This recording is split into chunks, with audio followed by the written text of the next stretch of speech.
Xin chào tất cả mọi người. Chào mừng tất cả mọi người đã đến với kênh YouTube của A Trừ TV. Mình là A Trừ đây. Thì hôm nay là cái video đầu tiên thì A Trừ giới thiệu một chút, đó là A Trừ tên đầy đủ là Giang A Trừ.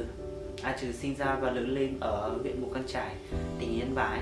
Hiện tại thì A Trừ đang theo học trường Đại học Nông lâm Thái Nguyên.